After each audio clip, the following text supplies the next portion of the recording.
Welcome back to the Bitcoin Reformation Podcast, where we are three, and today, two pastors who love Jesus and, yes, Bitcoin too.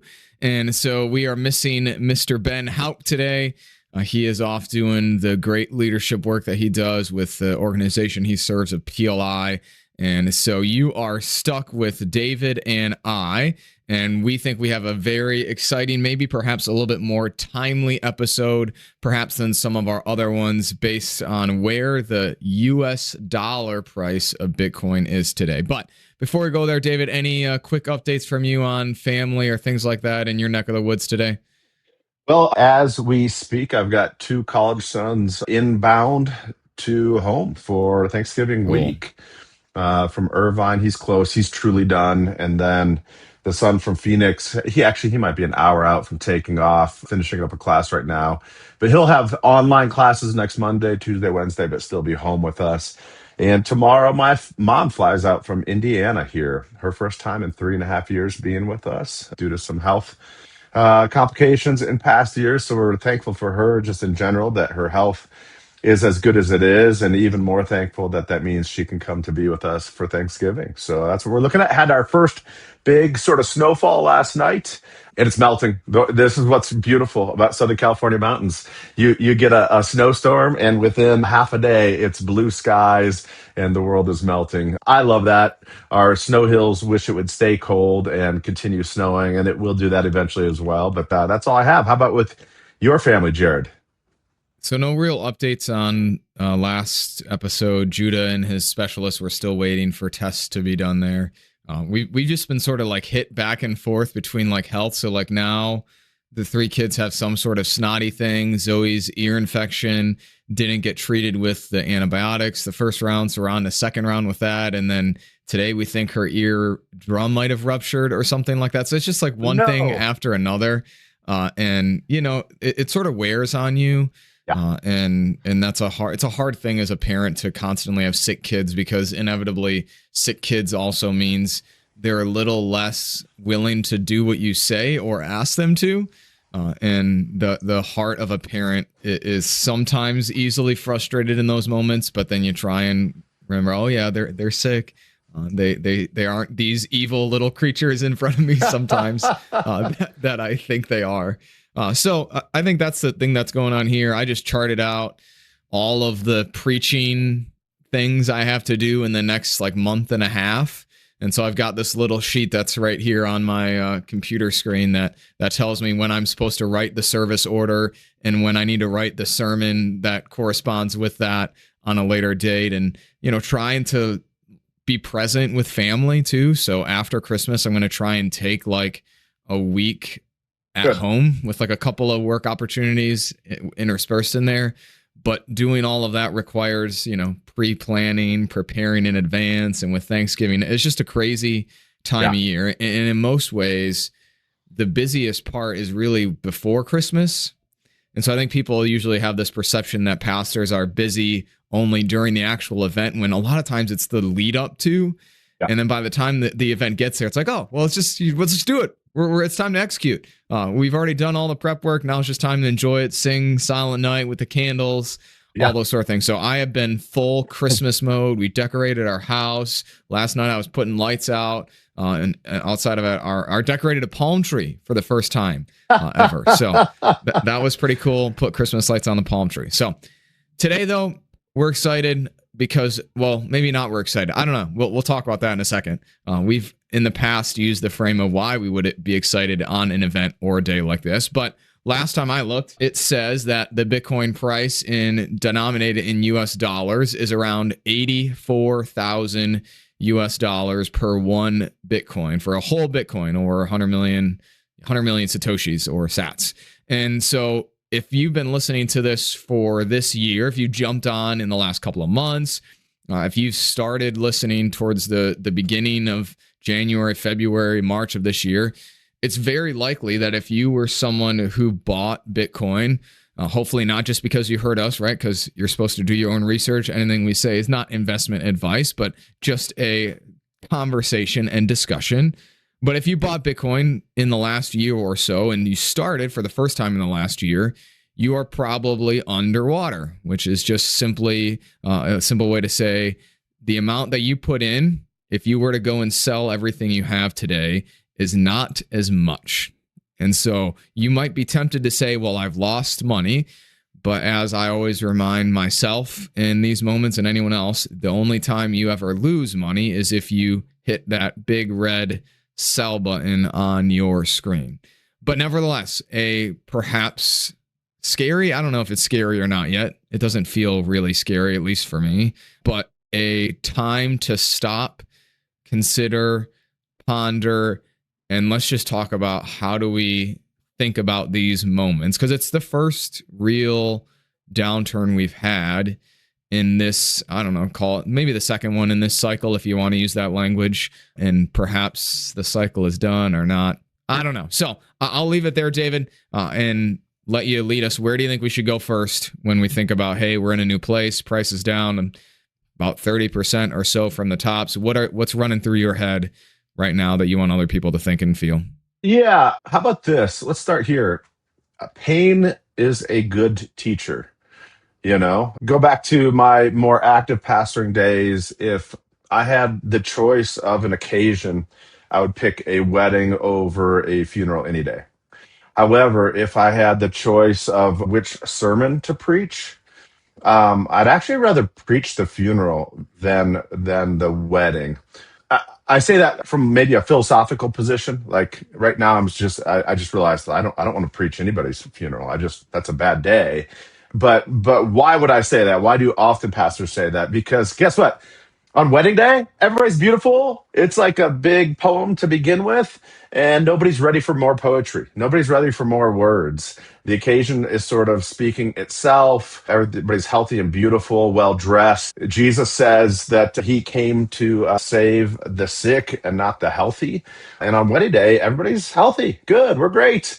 And of course, on funeral day, things have gotten out of our hands, painfully so. Someone we loved is so broke to the point of death, and we couldn't do anything about it. But I believe the gospel, when you preach the gospel on that day, there's a lot more ears receptive to it. Why?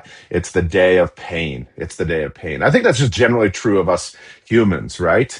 In the moment of pain, we're apt to learn more than when everything's going swimmingly good. Right? We when things are going swimmingly good, we just say, boy, this is not only great, but I probably deserve this 365 days a year, right? And that's a weird lesson to take from moments of blessing, right? But it's one in our sinfulness that we often do. Like, I'm all right. I must be great. God's good with me. The world's good with me. People are good with me. And that makes sense because I'm good. We do that sort of thing. We just tune out. But the day of pain is a good teacher. So, Jared, we're down 33.6% from an all-time high of just a little over a month ago. That's a moment of pain. It's a moment of pain. And yet, Jared, as I sit here, I'm not feeling much pain. I'm not feeling much pain now today because I've been through this before and I've experienced the pain before and I've had to wrestle with such a downturn before. Why is it happening? What does it mean? Is this the death knell for Bitcoin? I've wrestled that one before, and because I have, and because this time as I look at it, it's not that I have blinders on or have my hands over my ears, but rather I look at it and say, I've been here before. This has happened before. There's some new, unique things happening, but we've done this before. This is part of the regular pattern of Bitcoin. In fact, it's done this. I've not added that up. Maybe you have those numbers. From when it was worth $0 to $124,000, $125,000, it's done this dozens and dozens and dozens of times. So for our hearers, they might be experiencing pain today. I suppose we're here to hopefully talk to those who are feeling pain, uncertainty, doubt, fear at a moment like this, and hopefully offer you maybe give an explanation and hopefully a convincing explanation as to why we are not panicking. What do you think, Jared? Good way to say it. That perhaps because of the experience we have with this, that it feels less scary. I mean, it's never fun. Everybody loves, we talk about it, number go up technology. Everybody loves when that number is high and when, you have lots of unrealized gains on your Bitcoin, all those sort of things. But this is not something that's new, not only to us, but to the people who have been in Bitcoin since the very beginning. So at least my story that I think I've shared here a couple times, that I got into Bitcoin. I'm pretty sure I bought Bitcoin for the first time when it was around the previous all-time high last cycle, around $69,000 per one of those things. And then I watched it go from 69,000 all the way down to $15,000 per one of them. And so you want to talk about pain, you want to talk about suffering, and I mean that was scary. It was very scary, right. Because it was an 80% drop in price, which means if I invested $100 at the very bottom, that $100, if I had to sell, would have been worth $20. Just let that sink in for a second, right? $100 all the way down to $20. Now, of course, my kids can do that magically. Hand my kids $120, they could turn it into 20 in a heartbeat, right? That's no trick. Right. I don't need a new emergent technology to do that for me, right, Jared? Absolutely. But I think I say that just to empathize or sympathize or tell you that I've been here, been there, and I'm still here today, but that it was a very hard thing. And I think it was hard for a couple of reasons. One, because of the whole, hey, if I need to sell this in some sort of emergency, I'm going to be taking a big haircut. And so there is that reality that, I didn't know then what life was going to happen, what was going to happen to me, to my family. So I didn't know. There was an uncertainty there about if that gain, that unrealized loss was going to become a realized loss. But then it also really tests what I think is your conviction.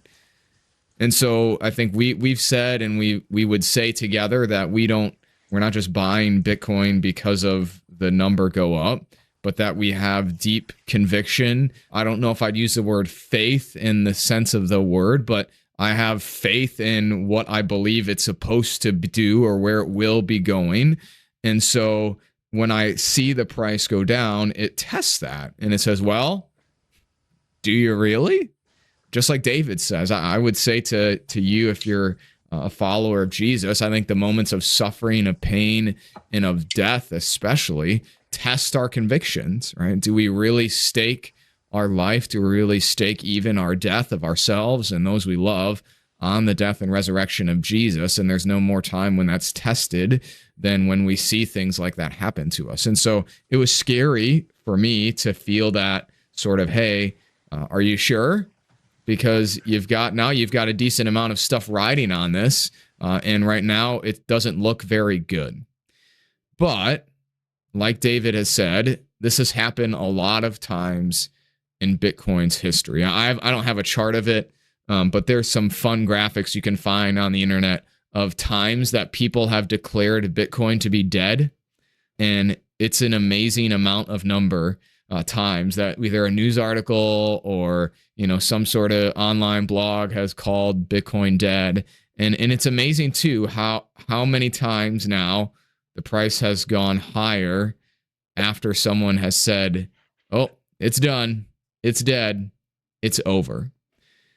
And so I want to share a little bit of the amount of corrections that have happened. So just to give you some perspective of how many times this has happened. So I'll share it anyway, and then I'll put in later. So I'm going to share a tweet here from a guy named Charlie Bilello. I don't know how to say his name.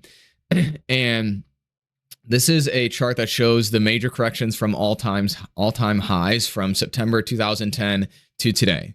And so the first part, the first column talks about the period. So it's the date from the all-time high and then to the low of that correction. And then it tells you how many days there was of that correction of price going down, which is what a correction usually means.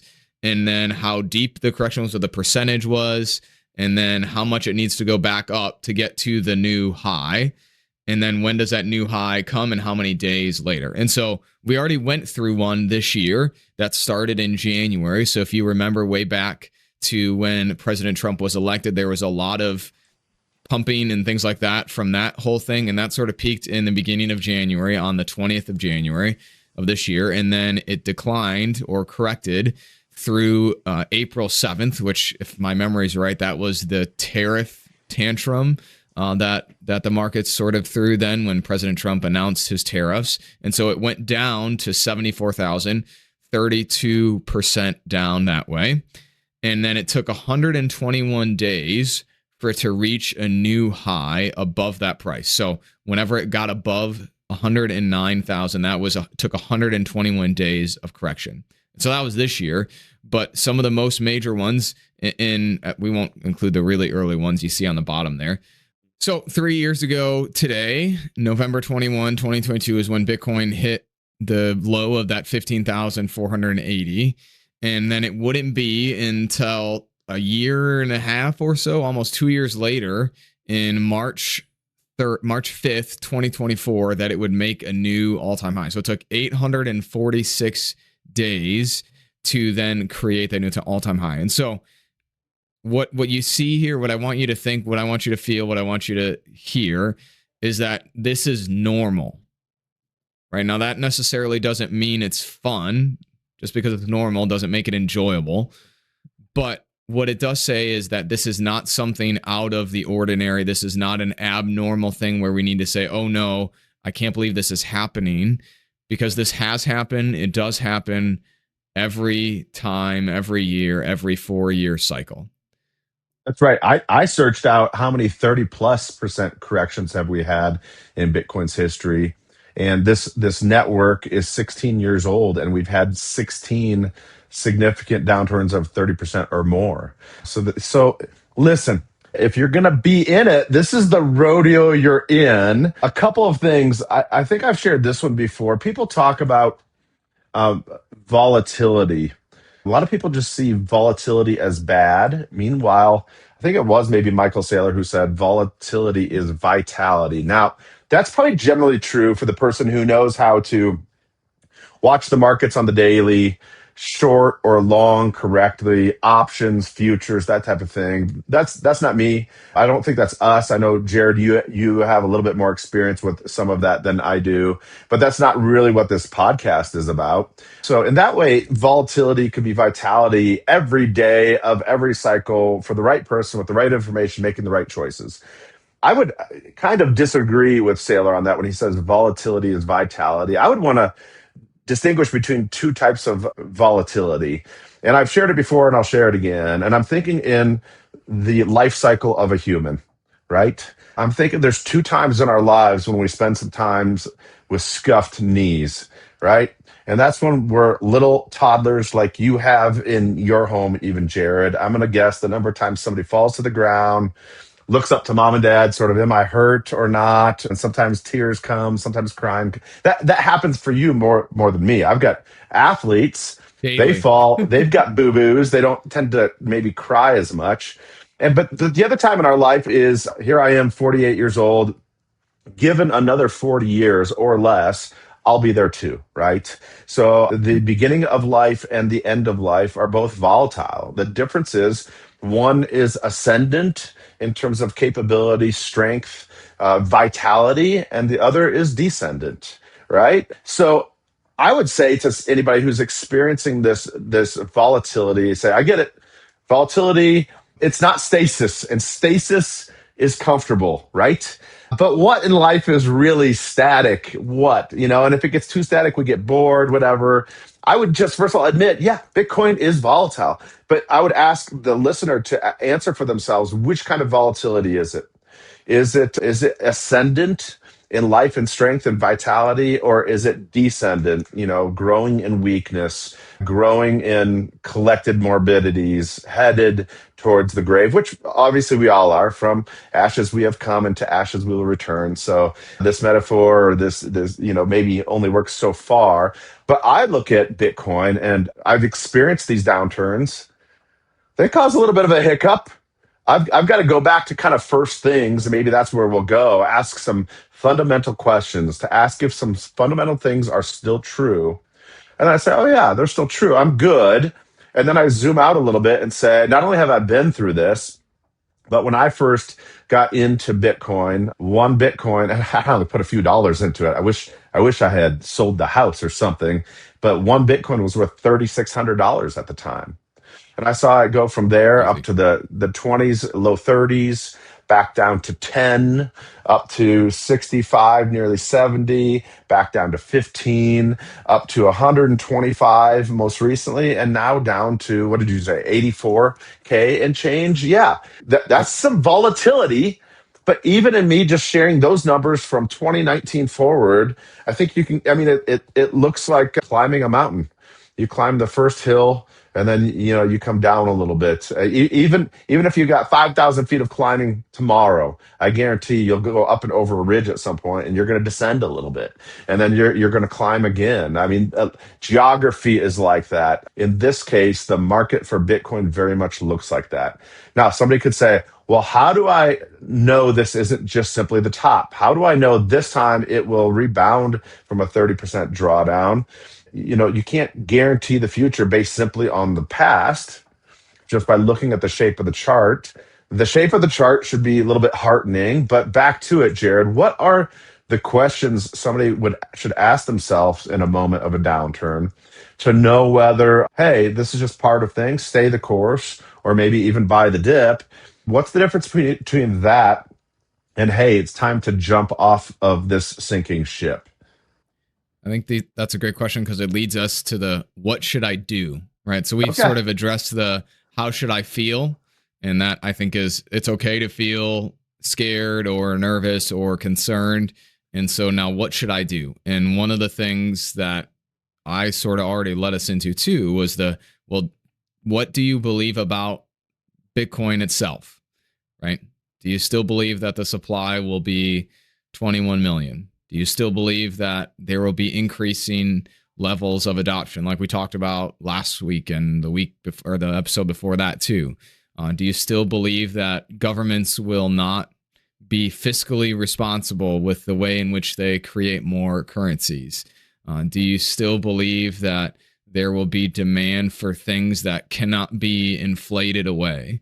It's some of these like principled questions that you're leading us to, David, which is smart, because what it does when you ask those things is it sort of allows you either to use the image of stepping back from what's happening or zooming out. And both of those things are helpful in a time like this, to take a step back from what you see and say, okay, well, do I still think these things about this? Is this still true? Are these things still happening? And if so, then maybe I don't need to be afraid, and maybe I should be led to maybe do something else instead. Or, I think that it's also good to say, hey, I think all three of us are humble enough to say, well, if there is decreasing adoption, if the network is not, somehow we're going to get more than 21 million, if the things of Bitcoin are not being Bitcoin, that would cause us concern. It's not like we're blind, brainwashed baboons. There's an alliteration for you, that just go along with whatever just because we're so, bought in, so blindly delusioned about what this is, that it won't take anything for us to say, hey, maybe not. But these things, these questions, the answers are still all yes for all of those things. And so when you think about those questions, it helps you gain, I think, a healthy perspective of where things are, even if the price, the dollar value, is not where you think it should be. So what other things, though, David, do you think we should do at a time like this, or consider doing, and maybe why? Yeah, well, I think you just did it. You go back to bedrock questions and bedrock answers, right? After bedrock, we're blessed to build on top of bedrock. Once you have a firm foundation, you typically build on top of it.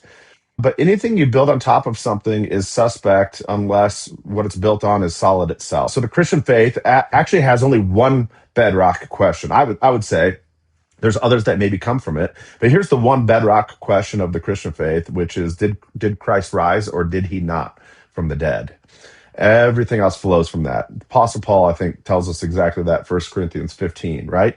So that's the one bedrock Christian question. It's not, hey, do you like the church? Was the pastor nice? Does it make you feel good? Unfortunately, a lot of people have behaved, a lot of us are tempted to behave as if these secondary, tertiary items are the fundamental items, right? You can find somebody who no longer goes to church because a pastor was mean. And now, we could get to the bottom of that. It might be that the pastor was or was not mean, but in either case, I'd say that's a bad basis upon which to determine whether you attend a church or not, or call yourself a Christian or not, right? It goes back to that one thing: did Christ rise from the dead? Once we establish that, we can talk about all the other things. But until that's established, we're really not talking about the main thing. Back to Bitcoin, I think your questions are exactly what somebody should do at a time like this. You got to find those bedrock questions.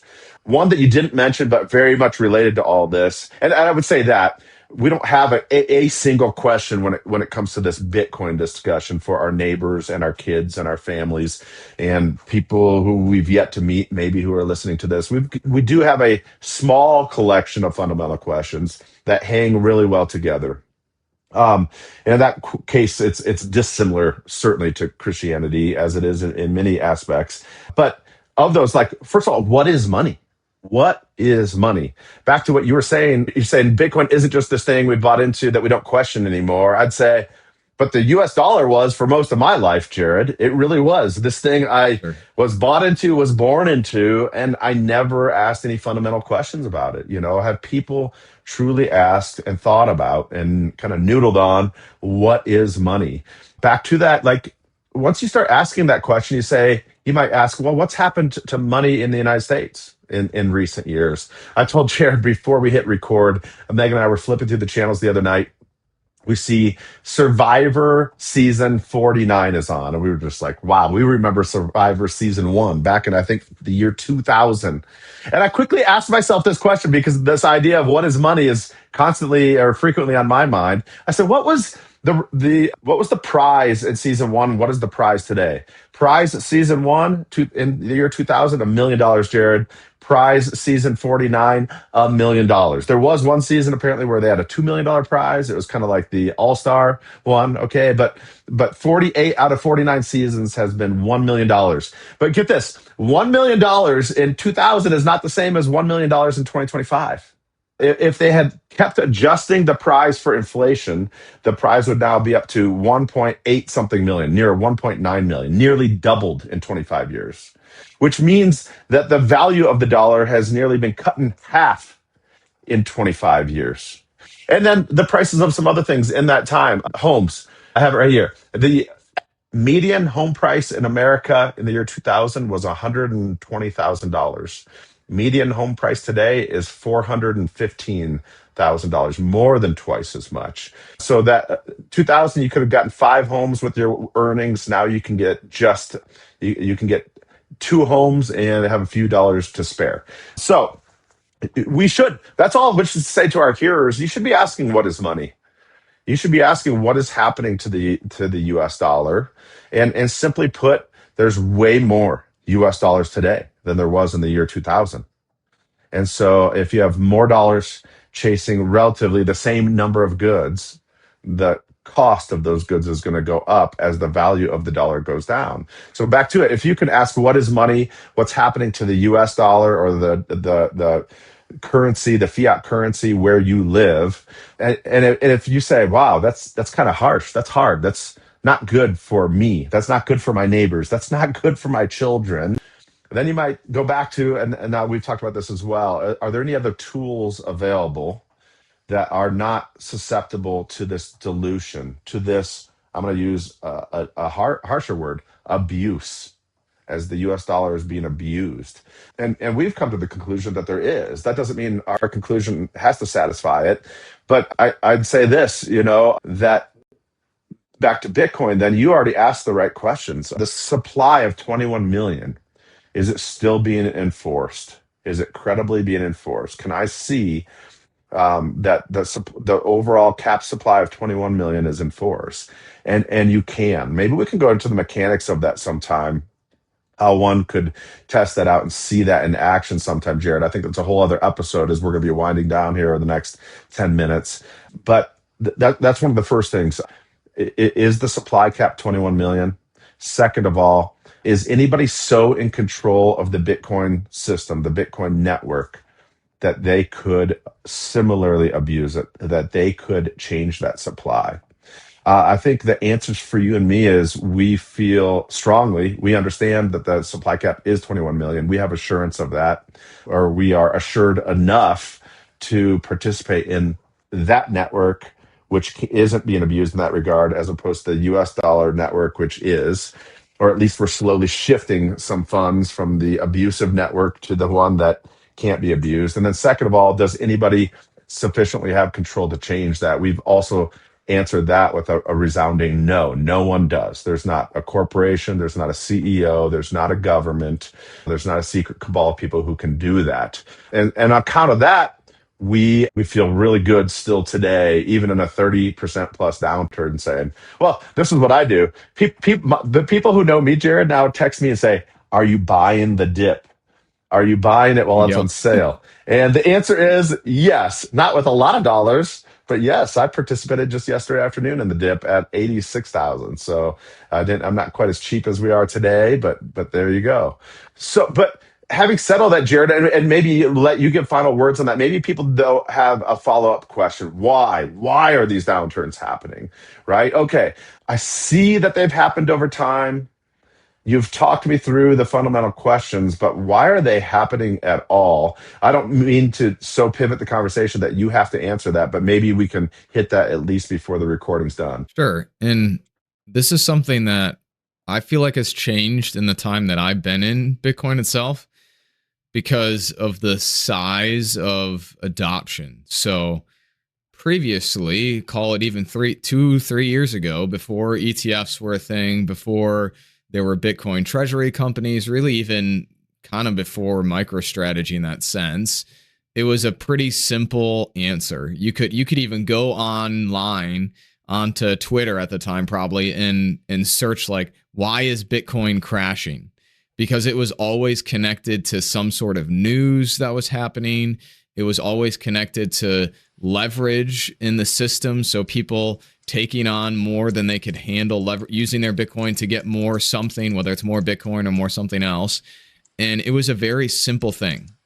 You know, whether it was, hey, someone is talking about Bitcoin on the news that pumps it, or something like Elon Musk and Tesla saying that they sold some because of the environmental effects of Bitcoin, stuff like that would move the price fast, and you could very clearly connect one-to-one. I think now it is a lot more confusing. It is a lot more opaque. And in some ways, I don't even ask the question why much anymore about why is the price going down, because I don't really think you're ever going to be able to anymore, at least short of like a black swan event in the world, say, well, it's going down for this reason. And so there's people on Twitter X today that will tell you 1.5 million reasons why they think the price is going down. But I would say that it has reached some sort of like tipping point, like we talked about last episode, where it's almost not worth your time. It's not worth your effort, and it's not worth your concern, I would say, to even try and figure out why it's going down, because it's not necessarily obvious. But yep.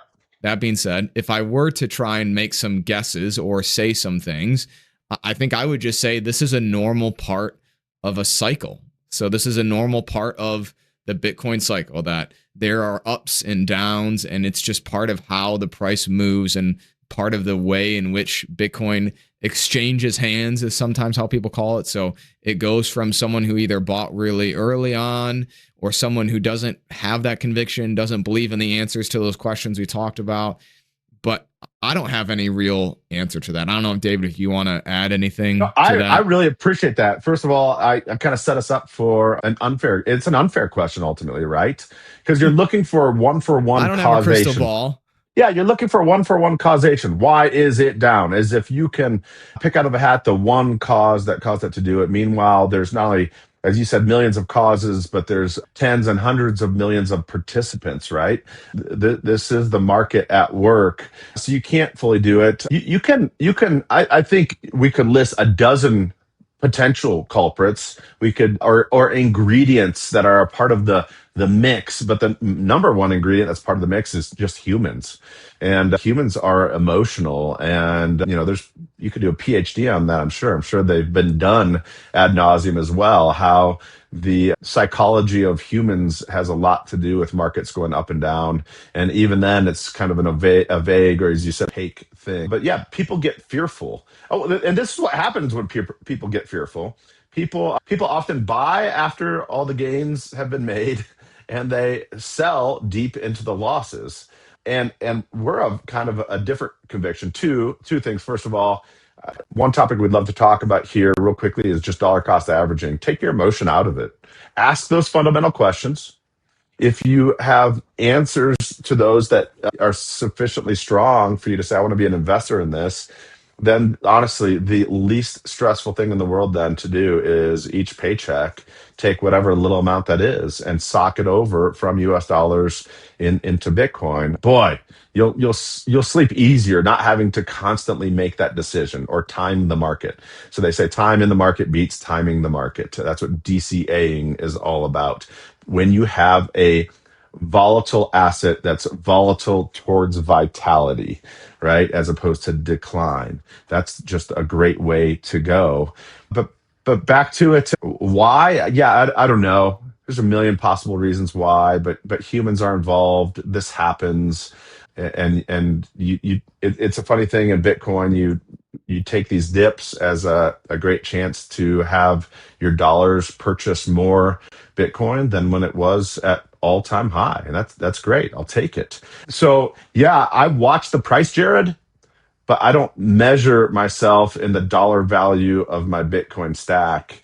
The fundamental question I would ask myself is this week or every other week or every month, depending on what your paycheck is, have I stewarded my life enough to where I'm taking in more income than my day-to-day, week-to-week, month-to-month expenses? And with any extra dollars, am I blessed to then stock it into something that can't be abused the way fiat currencies are abused across time and across the world? And I'm able to answer a resounding yes. I'm able to do that, and I'm glad to do that. So day to day or week to week, month to month, do I have more Bitcoin than I had in the prior month, the prior amount of time? If the answer is yes, then I'm pretty good. And notice with a finite asset, if more and more people are doing that, then the asset is healthy. The asset is just fine, even as the price fluctuates up and down. So let me put some numbers on that DCA before we close here. So I love it.